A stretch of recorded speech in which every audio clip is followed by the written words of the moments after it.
Boy Theo. Chapter 1. The Rocks, July 1997. The scream first conveyed recognition and then realization. Oh my God! A woman who'd been strolling for shells picked up her pace and sprinted toward the rocks, her feet slapping the wet sand. Evie heard the screams through the book on tape playing through her headphones. She ripped them off, and the chaos of the yelps, seagulls, and waves flooded into her consciousness. Something was wrong. She left her headphones and cassette player on her chair and ran along with the small crowd of people that was now headed toward the rocks, at the base of the cliff that jutted out over the Atlantic, looming with sleepy seaside mansions. "Somebody run and call 911!" Evie shouted to the nearest beach chair she saw. A young father nodded, picked up his toddler daughter, and took off running toward his vacation home that sat at the edge of the dry sand. "What happened?" Evie asked the woman who had sprinted by her. The woman spoke frantically.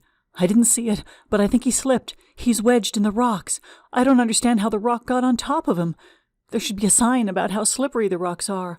So many families come here, it's really—" Her voice faded into the wind as Evie pushed past the crowd.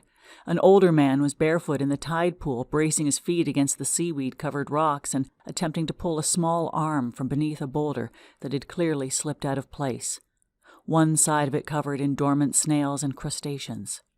Panic thrummed in Evie's chest as she approached the man, yelling, "Stop! Stop! You'll dislocate his shoulder! Stop!" "Well, he's unresponsive. He's wedged. The rock fell on his back. He's going to drown." The man was angry with her, she could tell, though she knew his tone was rooted in fear. "I'm a nurse. Listen to me. We need to move the rock, not the child," Evie responded, trying to keep her tone level. The man nodded and shifted his angle to brace his body weight against the boulder. Evie stripped her beach cover up and kicked off her slick-bottomed flip-flops and joined him. She lay her forearms flat against the rock's side, crushing some sleeping snails.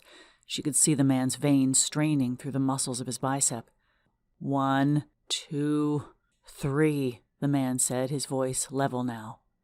Evie and the man pushed in unison, and the rock tipped up, all at once revealing a small body. She made the mistake of looking down and almost let go with the shock of it. Her foot slipped on the wet slime beneath her toes, and her ankle twisted between two rocks, hot blood streaming from a gash on her heel. "Hold! Hold!" the man shouted, bringing her back to the moment. The rock tipped forward, nearly crushing the child a second time. "We need more strength!" Evie bellowed hoarsely to the crowd behind her, sobs choking from her throat. The woman who had run past her threw her hat and sunglasses in the sand and jumped into action. She gripped Evie's backside, and the man motioned to another bystander, a lean but strong-looking teenage boy, to stand in the middle of them. The man looked at the teenager, his eyes imploring. "I'm going to count to 3, and you're going to push upward so the rock lands into that clearing."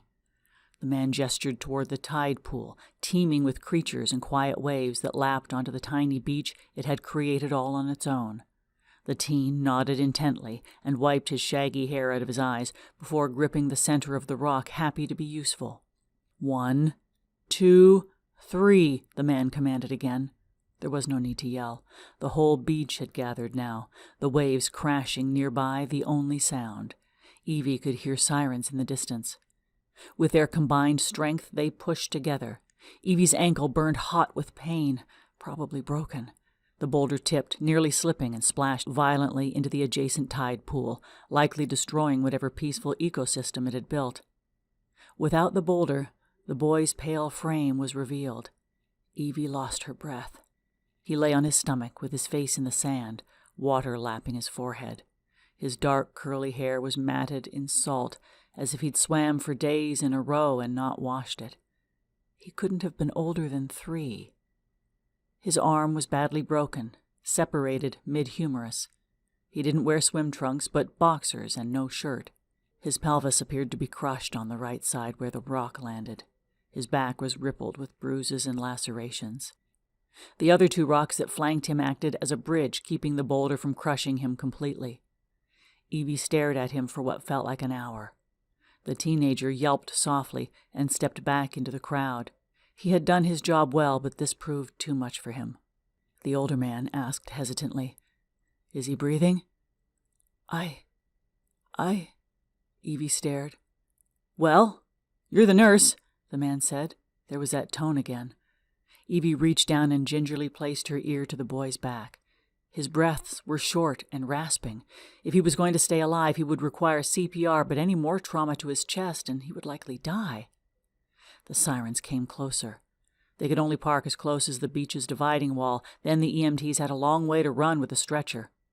Evie kneeled in the crushed shells that littered the sand and looked up at the man.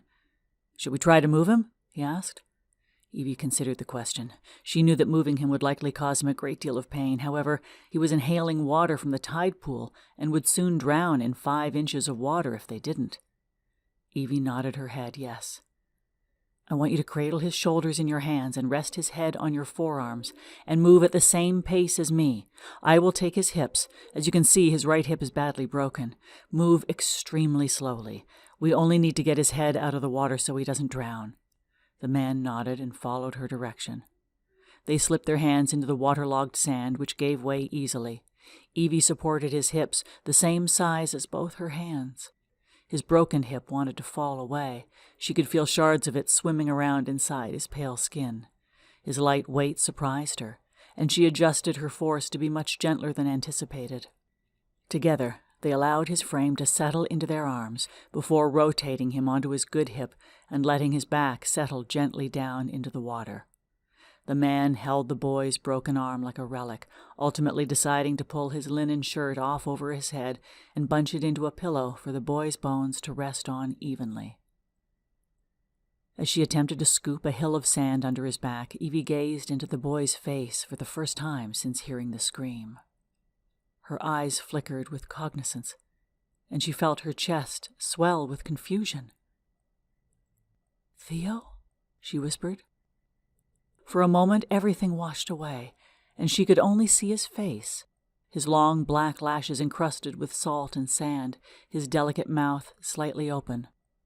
"What?" the man responded. "Do you know this boy?" Evie barely heard the man. He could have been miles away. She cradled the boy's head in her hands, her fingers entangled in his black knotted hair. "Yes, I do," she whispered, barely audible. There were a few gasps from the small crowd. The man made raspberries with his lips and backed away from the rocks. Like the teenager, he'd done his job, and this was past his depth. Other men slapped his back to commend him for saving the boy. He waved it away. "Why didn't you say anything?" the woman who first ran by asked Evie. Evie crouched in the sand and cast her eyes up to the judgmental faces shaking her head. She couldn't explain it. Not here. While EMTs rushed toward the rocks, while the tide rose rapidly, while the bones in her foot shifted like twigs, her ankle turning black now. Not here, but really, not at all. She couldn't explain it. But despite all this, she croaked through hot tears, "This boy is my son."